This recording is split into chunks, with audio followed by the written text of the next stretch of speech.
полковник, рядовой Кицман для принятия военной присяги прибыл.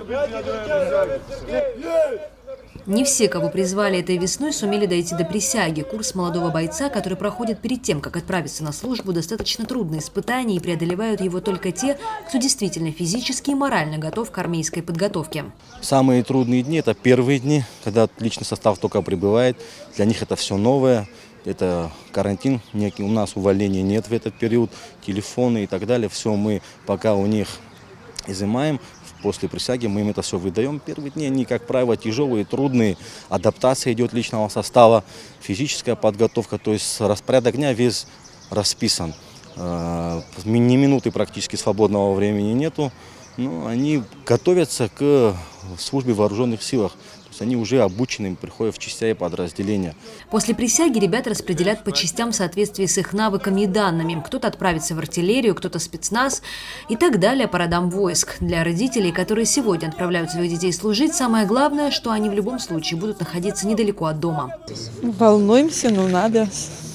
Что делать? Единственный сын, но надо служить своему родину.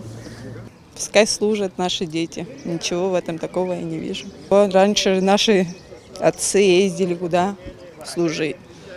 Ничего же. Они, тем более здесь, все будет хорошо. Достойно пускай служат. Самое главное, остальное уже будет. Многие из отцов, что провожают сегодня своих сыновей на службу в армии, прошли войну.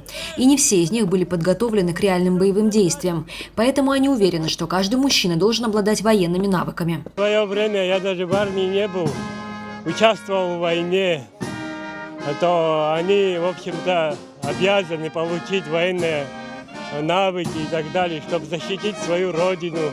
У нас положение в стране не такое уж стабильное, мы еще не защищены, хотя российская армия всегда с нами, русский народ всегда с нами, но мы сами должны свою родину защищать, я так думаю.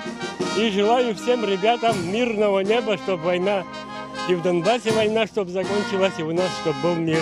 Этим ребятам, тем, кто пошел в армию сразу после школы, предстоит отслужить 1,5 года. Тем, кто успел получить высшее образование – год.